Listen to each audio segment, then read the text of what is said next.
Olá, pessoal. Meu nome é Jefferson Levi Sutia, sou coordenador do CIEBP, que é o Centro de Inovação da Educação Básica Paulista. Esse centro fica na Zona Sul de São Paulo, no bairro de Jabaquara. E hoje a gente vai conversar um pouquinho sobre gamificação, que é uma abordagem que vai além dos jogos. Né? Ela utiliza elementos dos jogos, elementos mais lúdicos, para engajar os alunos. Então, depois da pandemia, a gente precisou e precisa ainda, reinventar nossa prática para trazer de volta essa motivação deles, para o ambiente escolar. E aí, a gamificação pode ser uma ferramenta importante. Bom, então vamos conversar um pouquinho?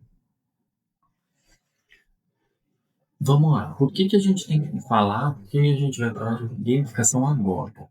Gamificação não é um assunto tão novo, né? Muitos professores ainda discutem isso e já discutiam antes, né? A gamificação vem como uma ferramenta. Então, durante a pandemia, o que a gente viu? Uma queda bem acentuada no interesse dos estudantes. E além do, depois da pandemia, eles ficaram com o uso excessivo de telas transformou a educação, porque aí mexeu com a interação social, né? Então, eles não estavam mais acostumados a interagir pessoalmente, só por meio de telas, e isso cansa também, né? Imagina ficar o dia todo tendo aula por meio de isso cansa os olhos, cansa a mente, né? Então, não tem uma interação pessoal, é muito ruim, né? Então, o que a gente poderia fazer é misturar essas duas coisas, certo? E aí, tornou-se isso a aula um pouco mais monótona. Mas hoje eu pergunto, como é que a gente pode reconquistar essa atenção dele? Né? O que a gente pode fazer para isso? Então, a gamificação ela surge não como um herói que vai salvar tudo, mas como uma ferramenta a mais que pode ajudar o professor em sala de aula a ter esse aluno presente, né, para levar ele para a direção certa. Então, a gamificação ele envolve uma competição saudável, colaboração, uso de recompensa. Então, eu preciso recompensar o aluno de forma simbólica, né? E também eu posso ter uma narrativa envolvente, né? Preciso dar uma pontuação, alguma coisa. Eu posso ter uma narrativa envolvente que vai ajudar o aluno no cabelo. E aí eu convido você, professor, a participar do chat, pelo menos, né? Conta pra gente aí qual foi, de que modo você engaja o seu aluno no conteúdo, né? Sim, você engaja por meio de um acolhimento primeiro, ou de um quiz, ou de alguma atividade diferenciada. Escreve aí, compartilha com a gente para a gente discutir um pouco. Vou estar aí no chat também acompanhando. Bom? Bom, vamos agora definir o que é gamificação, né? Então, gamificação não é ficar jogando videogame em sala de aula.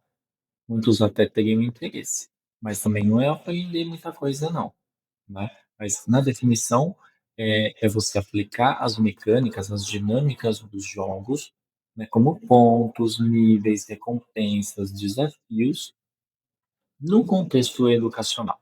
Então, por exemplo, como é que eu posso transformar uma aula de matemática? Não é transformar direto de cabeça para baixo, mas é transformar na parte gamificada. E aí eu posso transformar as tarefas de matemática em missões, cada tarefa em uma missão, e aí a partir do cumprimento dessa missão, ele recebe uma recompensa, pode ser um badge, uma insígnia, né? Algum ponto, alguma moeda. E aí a reunião dessa pontuação, desses benefícios, gera para ele alguma recompensa maior, né? Então, o professor pode pensar nas tarefas que ele tem como missões, né? Cada um tipo de missão, e a partir daí o aluno consegue se engajar um pouquinho mais, certo? Então, esse é um exemplo que a gente pode sugerir para você. Claro, a gente vai falar de outros exemplos e a gente vai destrinchar um pouco essa gamificação para ver as possibilidades de atuação, tá bom? Vamos falar um pouquinho agora sobre os princípios da gamificação, alguns pilares, né, que a gente tem como norte para gamificar uma aula ou pra planejar uma atividade gamificada, né? Primeira coisa, feedback imediato. É importante saber em que passo o aluno está, né? Se ele está no começo, se ele foi bem numa atividade, se ele falhou numa missão, se ele não falhou, né? Então é interessante até para que ele corrija o comportamento logo de cara. Então, diferente, por exemplo, de uma atividade que o professor faz com o aluno, aí o professor leva para corrigir, demora, por exemplo, uma semana, né? Durante a próxima aula, né, é muito tempo para que ele veja até lá ele já esqueceu e ele não vai conseguir corrigir. Se ele tiver esse feedback imediato, ele já consegue ajustar o que está de errado e seguir em frente. Então, feedback, feedback imediato é muito importante. A outra questão é ser um progresso visível. Eu preciso saber em que ponto da caminhada eu estou, né? Eu estou no começo, estou no final, eu estou no meio desse processo, e aonde eu estou, né? Então, se eu tiver algumas barras de processo ou mapas das missões, eu consigo saber mais ou menos onde eu estou e aonde o professor quer que eu chegue, né? Então, fica claro tanto para o aluno quanto para o professor aonde ele está, o que é possível fazer, e aonde ele quer chegar. Então, por isso que é muito importante também ter um progresso visível. O quarto ponto, são os desafios significativos. Então, eu tenho que ter, um desafio significativo para aplicar, né. Se eu não tiver, eu posso me perder no curso, mas também não basta dificultar, né. O desafio, ele tem que ter uma conexão com o conteúdo dado, e aí também se a gente pensar, na teoria, por exemplo, do flow, se eu tiver um desafio muito grande em que o aluno não tem a habilidade necessária, ele vai causar uma ansiedade nele e ele não vai conseguir realizar a tarefa. A mesma coisa o contrário. Se ele tem uma habilidade muito grande e o desafio é pequeno, isso vai causar nele um tédio e ele não vai fazer com a concentração devida. Mediar essas duas coisas traz ele para um fluxo de atividade que ele começa a se engajar. Tá? Por último, a questão da autonomia, então oferecer escolhas, né, das atividades ou dos caminhos para estimular o protagonismo. Então, se eu tenho um mapa e eu tenho uma sala heterogênea em que alguns estão mais avançados e outros menos avançados, o que que a gente pode fazer? A gente pode criar um mapa em que ele pode escolher o caminho, em que ele consiga ir para um lado que é mais avançado, ou alguns podem escolher ir para o caminho um pouco mais tranquilo, né? Mas que ambos chegam ao mesmo lugar, que é onde o professor quer, o desenvolvimento da habilidade, do conteúdo e por aí vai, tá bom? Vamos falar agora sobre os tipos de gamificação, né? Então, tem alguns autores que até dividem em mais tipos, mas basicamente são três abordagens que a gente tem na gamificação, né? A primeira é a competitiva. Muitos professores e autores fazem o ranking dos melhores alunos, ou o ranking da turma, ou o ranking da escola. Isso é bom para a competição, né? Uma competição saudável. Mas aí a gente tem que ter muita cautela, porque do mesmo jeito que pode engajar o aluno, aí, eu estou em primeiro, eu preciso continuar em primeiro, você pode desmotivar aquele que não está indo bem. Uma dificuldade, ele vai se desmotivar e ele não vai conseguir atingir o objetivo que o professor quer, né? Então é interessante ver se esse grupo de alunos responde bem, então depende do perfil do aluno, né? Se ele responde bem a metas claras, porque aí a partir do ranqueamento vai dar certo. Então, tudo depende do perfil que você tem, né? Por isso que a gente tem que também olhar Tem a abordagem cooperativa, que é todos têm que cooperar, e aí não necessariamente o grupo da sala inteira, mas é possível dividir a turma em grupos, e aí cada elemento do grupo tem a sua responsabilidade, e aí juntos eles conseguem concluir uma missão para ganhar um benefício ou alguma recompensa. Então, a cooperativa ajuda bastante na questão do trabalho em equipe. A abordagem é a abordagem individualizada, que é assim, dentro da sala de aula, a gente tem um grupo de alunos heterogêneos, né? Então, tem mais avançados, tem outros que estão mais é, na questão mais básica, tal, do conteúdo. A partir daí, eu posso criar, dentro de um mapa, missões para ele escolher o caminho um pouco mais avançado, um caminho um pouco mais básico, para que ambos cheguem ao mesmo objetivo. Claro, de forma um pouco mais avançada, e outros pegando somente o básico.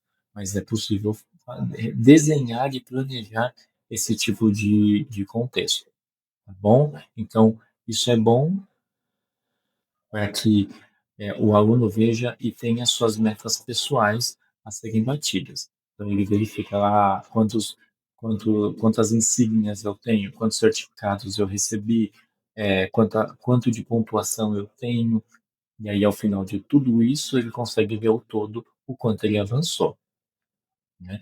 E vou aproveitar e fazer uma pergunta. Com, dentre esses três tipos de gamificação, qual que você acha que mais se parece com a sua turma? Eles trabalham bem competitivamente? Eles gostam de competir? Eles trabalham bem cooperativamente? Trabalham em equipe ou individualizado? Comenta aí no chat para a gente discutir. Tá? Eu vou estar olhando o chat, pode comentar aí. Tá bom? Bom, a gente está vendo alguns benefícios, né, algumas características da gamificação. A gente também teve alguns desafios depois da pandemia. Então, a gente teve a sobrecarga digital, por exemplo. Tanto os alunos quanto os professores também já estavam cansados de olhar para a tela, né, de fazer atividades digitais.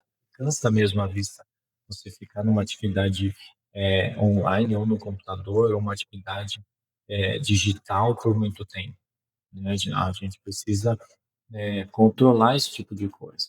A desmotivação, né, depois da pandemia, então perdas emocionais e também as defasagens acadêmicas também afetam a energia, porque se eu não sei ou eu tive uma perda, isso afeta o meu desempenho acadêmico.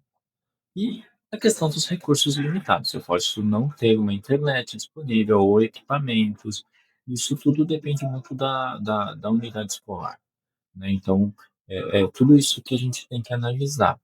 Então, se, por exemplo, a gente não tem esses recursos, o que que a gente pode fazer? A gente pode usar a gamificação do mesmo jeito, os elementos dos jogos, só que de forma offline, né? Eu não preciso fazer um quiz digital, eu não preciso fazer alguma atividade utilizando um equipamento eletrônico, né? Eu posso pensar em cartões, selos, que são os badges, pode ser moedas, né, fictícias e até atividades em papel, né? Então, tudo isso beneficia a gamificação.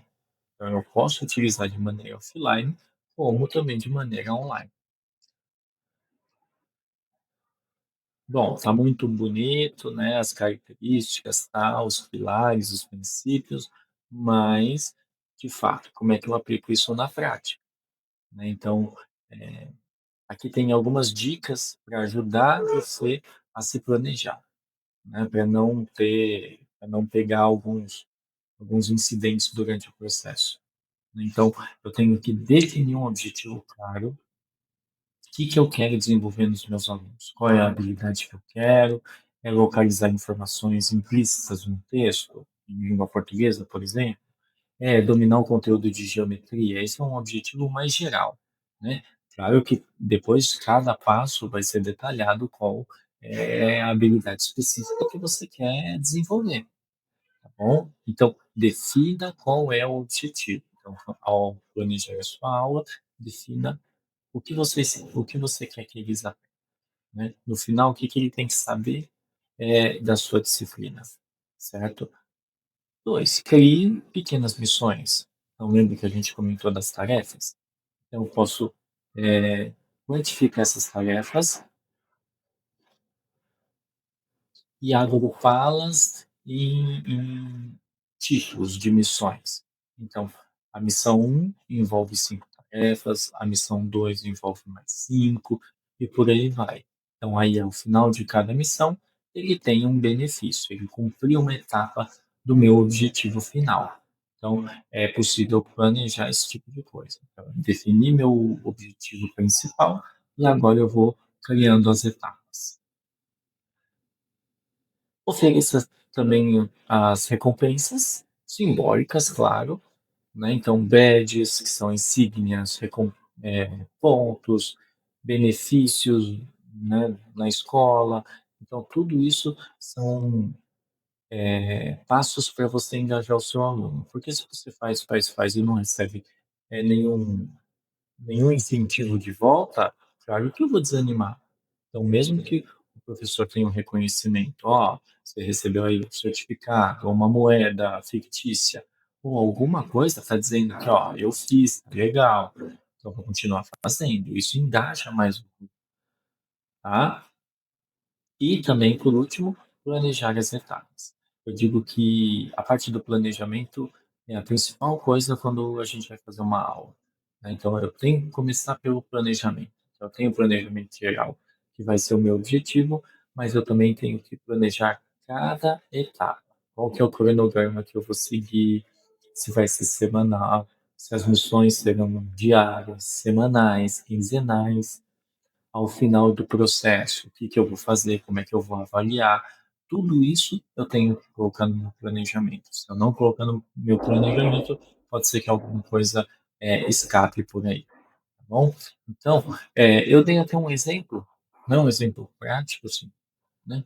Só para ilustrar, se o professor de língua portuguesa, por exemplo, organizar uma caça ao tesouro de gramática, se o conteúdo que ele está ministrando é gramática, ele pode dizer que cada pista tem que identificar um erro em alguma frase, e a partir daí, se o aluno acerta, ele ganha um pedaço de um mapa. E aí ele monta como se fosse um quebra-cabeça, e ao final ele tem todo esse quebra-cabeça montado no mapa, e aí ele tem um benefício a seu favor, ou a favor do grupo. Então, só para ele exemplificar como é que a gente pode fazer. Bom, aqui eu ilustrei algumas ferramentas que a gente pode utilizar para dinamizar a nossa aula, né? Então, tudo isso, lembrando, tem que estar no planejamento do professor, né? Porque eu tenho que planejar quais equipamentos eu preciso, se vai ser em dupla, se vai ser individual, tudo isso tem que estar no meu planejamento, tá bom? Então, por exemplo, eu tenho a plataforma Geniali, existem muitas outras, eu vou citar 4 aqui, que são algumas que os professores têm costume de usar. O Geniali, que ele cria infográficos e quizzes interativos, até tem a opção de criar um escape room, né? É aquele tipo de jogo que você não consegue progredir se você não resolver o problema anterior. Então você não consegue ir para a fase seguinte se você não resolver a anterior. Então isso é uma atividade que pode ser feita em grupos, e aí cada grupo gera uma competitividade para eles resolverem a questão.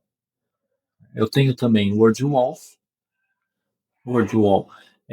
tem jogos de correspondência, tem jogos rápidos, quizzes, né, roletas. Então, se você precisa fazer um sorteio, eu consigo editar lá, e ele faz o sorteio. Então, é bastante pertinente e dá para fazer coisas rápidas no Wordwall, tá bom? Então, são ferramentas que podem auxiliar o trabalho do professor.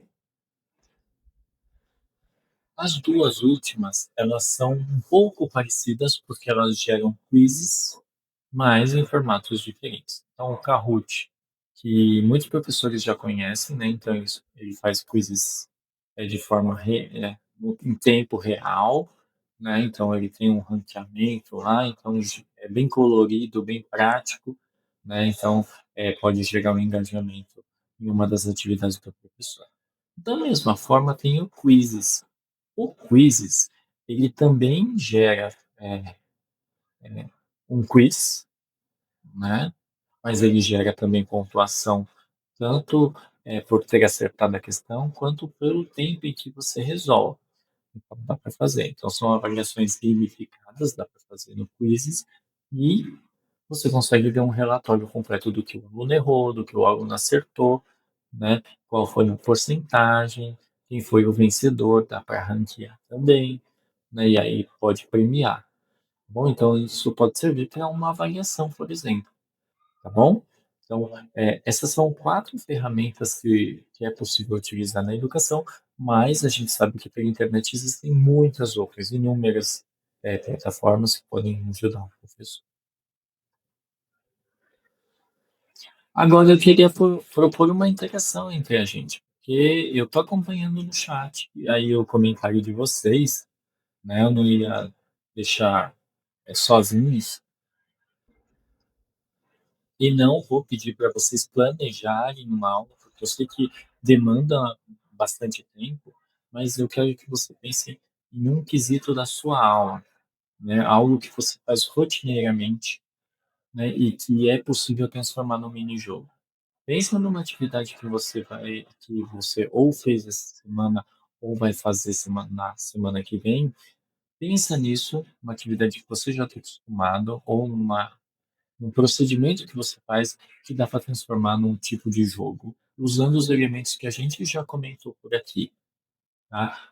Põe essa ideia aqui no chat, verifica, dá uma lida no comentário dos outros colegas, porque aí a gente sugere um bate-papo legal e o compartilhamento de ideias é sempre bom, tá bom? Professora.